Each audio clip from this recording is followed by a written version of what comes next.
कृष्णा, कैसे मालूम? सुधा, मैंने सुना है इसलिए चिताए देते हूँ। 4 बातें गम खाकर रहना होगा। कृष्णा, मेरी झगड़ने की आदत ही नहीं। जब मेरी तरफ से कोई शिकायत ही न पाएगी तो वह क्या अनायास ही बिगड़ेगी? सुधा, हाँ सुना तो ऐसा ही है, झूठ मूठ लड़ा करती है। कृष्णा, मैं तो 100 बात की एक बात जानती हूँ, नम्रता पत्थर को भी मोम कर देती है।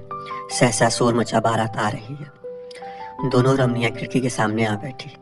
एक क्षण में निर्मला भी आ पहुंची। वर के बड़े भाई को देखने की उसे सबसे बड़ी उत्सुकता हो रही थी। सुधा ने कहा, कैसे पता चलेगा कि बड़े भाई कौन है? निर्मला, शास्त्री जी से पूछूं तो मालूम हो। हाथी पर तो कृष्णा के ससुर महाशय है। अच्छा, डॉक्टर साहब यहाँ कैसे आ रहा पहुंचे? वह घोड़े पर क्या है, देखती नहीं हो? सुधा, हाँ है तो वही। निर्मला, उन लोगों से मित्रता होगी, कोई संबंध तो नहीं है? सुधा, भेंट हो तो पूछ, मुझे तो कुछ नहीं मालूम। निर्मला, पालकी में जो महाशय बैठे हुए हैं वो तो दुल्हा के भाई जैसे नहीं दिखते। सुधा, बिल्कुल भी नहीं, मालूम होता है सारी देह में पेट ही पेट है। निर्मला, दूसरे हाथी पर कौन बैठा हुआ है, समझ में नहीं आता। सुधा, कोई हो, दुल्हा का भाई नहीं हो सकता। उसकी उम्र नहीं देखती हो, 40 के ऊपर होगी। निर्मला, शास्त्री जी तो इस वक्त द्वार पूजा की फिक्र में है, नहीं तो उनसे पूछती। संयोग से नाई आ गया। संदूकों की कुंजियां निर्मला के ही पास थी। इस वक्त द्वार चार के लिए कुछ रुपए की जरूरत थी। माता ने भेजा था। यह नाई भी पंडित मोटेराम जी के साथ तिलक लेकर गया था। निर्मला ने कहा, क्या अभी रुपए चाहिए? नाई, हाँ बहन जी, चलकर दे दीजिए। निर्मला, अच्छा चलती हूँ। पहले ये बता, दूल्हे के बड़े भाई को पहचानता है? नहीं, पहचानता क्यों नहीं? वह क्या सामने है? निर्मला, कहाँ है, मैं तो नहीं देखती। अरे वह क्या घोड़े पर सवार है, वही तो है। निर्मला ने चकित होकर कहा, क्या कहता है? घोड़े पर दूल्हा के भाई है? पहचानता है या अटकल से कह रहा है? नहीं, अरे बहन जी, क्या इतना भूल जाऊंगा? अभी तो जलपान का सामान दिए चला आता हूँ। निर्मला, यह तो डॉक्टर साहब है, मेरे पड़ोस में रहते हैं। नहीं, हाँ हाँ, वही तो डॉक्टर साहब है। निर्मला ने सुधा की ओर देखकर कहा, सुनती हो बहन इसकी बातें? सुधा ने हंसी रोक कर कहा, झूठ बोलता है।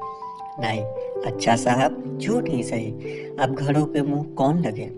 अभी शास्त्री जी से पूछवा दूंगा, तब तो मानिएगा। नाई के आने में देर हुई तो मोटेराम खुद आंगन में आकर शोर मचाने लगे।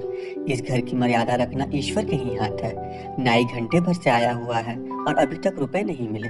निर्मला, जरा यहाँ चले आइएगा शास्त्री जी, कितने रुपए दरकार है? निकाल लूं? शास्त्री जी भुनभुनाते हुए जोर जोर से हाँफते हुए ऊपर आए और एक लंबी सांस लेकर बोले, क्या है? यह बातों का समय नहीं, जल्दी से रुपए निकाल दो। निर्मला, लीजिए, निकाल तो रही हूँ, अब क्या मुंह के बल गिर पड़ूं? पहले यह बताइए कि दूल्हे के बड़े भाई कौन है? शास्त्री जी, राम राम, इतनी सी बात के लिए मुझे आकाश पर लटका दिया। नाई क्या पहचानता ना था? निर्मला, नाई तो कहता है कि वह जो घोड़े पर सवार है वही है। शास्त्री जी, तो फिर और किसे बता दे, वही तो है। नाई, घड़ी भर से कह रहा हूँ, बहन जी मानती ही नहीं। निर्मला ने सुधा की ओर स्नेह, ममता, विनोद और कृत्रिम तिरस्कार की दृष्टि से देखकर कहा, अच्छा, तो तुम ही तब तक मेरे साथ यह चरित्र खेल रही थी। मैं जानती हूँ तुम्हें यहाँ बुलाती ही नहीं। ओफो, बड़ा गहरा पेट है तुम्हारा। तुम महीनों से मेरे साथ ये शरारत करती चली आती हो और कभी भूल से बीच विषय का एक शब्द तुम्हारे मुंह से नहीं निकलता। मैं तो 2-4 ही दिन में उबल पड़ती। सुधा, तुम्हें मालूम हो जाता तो तुम मेरे यहाँ आती ही क्यों?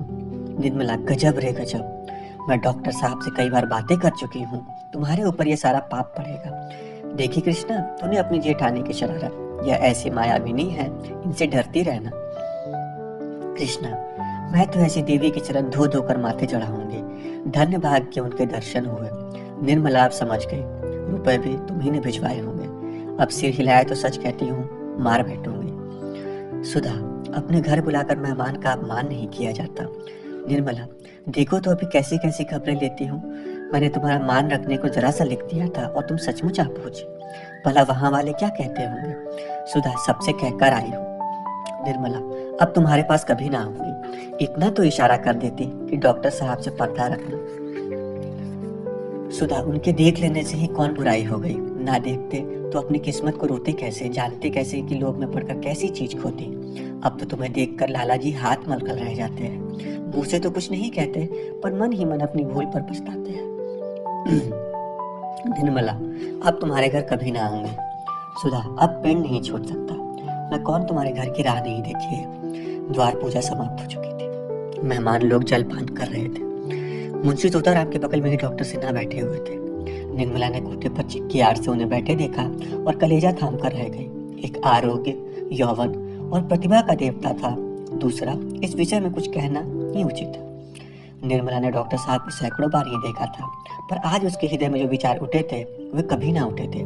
बार बार यही जी चाहता था कि बुलाकर खूब फटकारो, ऐसे ऐसे ताने मारो कि वह भी याद करे, रुला रुला कर छोड़ो, मगर सहम करके रह जाती थी। बारात जनवासे चली गई। भोजन की तैयारी हो रही थी। निर्मला भोजन के ताल चुनने में व्यस्त थी। सहसा मेहरी ने आकर कहा, बेटी, तुम्हें सुधा रानी बुला रही है, तुम्हारे कमरे में बैठी है। निर्मला ने थाल छोड़ दिए है और घबराई हुई सुधा के पास आई। सागर अंदर कदम ठिठकते ही ठिठक गई और डॉक्टर सिन्हा खड़े थे। सुधा ने मुस्कुरा कर कहा, लो बहन, बुला दिया, अब जितना चाहो फटकारो, मैं दरवाजा रोके खड़ी हूँ, भाग नहीं सकते। डॉक्टर साहब ने गंभीर भाव से कहा, भागता कौन है, यहाँ तो सिर झुकाए खड़ा है। निर्मला ने हाथ जोड़कर कहा, इसी तरह सदा कृपया दृष्टि रखिएगा, भूल न जाइएगा यह मेरी वीणा है। कृष्णा के विवाह के बाद सुधा चली गई, लेकिन निर्मला मैके में ही रह गई। वकील साहब बार बार लिखते थे, पर वह न चाहती थी। वहां जाने को उसका जी न चाहता था। वहां कोई ऐसी चीज न थी जो उसे खींच ले आए। वहां माता की सेवा और छोटे भाइयों की देखभाल में उसका समय बड़े आनंद से कट जाता था। वकील साहब खुद आते तो शायद वह जाने को राजी हो जाती, लेकिन इस विवाह में मोहल्ले में कई स्त्रियों ने उनकी दुर्गति की थी। बेचारे आने का नाम ही न लेते थे। सुधा ने भी कई बार पत्र लिखा, पर निर्मला ने उससे भी हीले हवाले किए। आखिर एक दिन सुधा ने नौकर को साथ लिया और स्वयं आधम की। जब दोनों गले मिल चुकी तो सुधा ने कहा, तुम तो वहां ना जाते हो, मानो डर लगता है। निर्मला, हाँ बहन, डर तो लगता ही है। ब्याह की गई 3 साल में आई, अब की तो वहां उम्र ही खत्म हो जाएगी, फिर कौन बुलाता है और कौन आता है। सुधा, आने को क्या हुआ, जब जी चाहे तब चली आना। वहां वकील साहब बेचैन हो रहे हैं।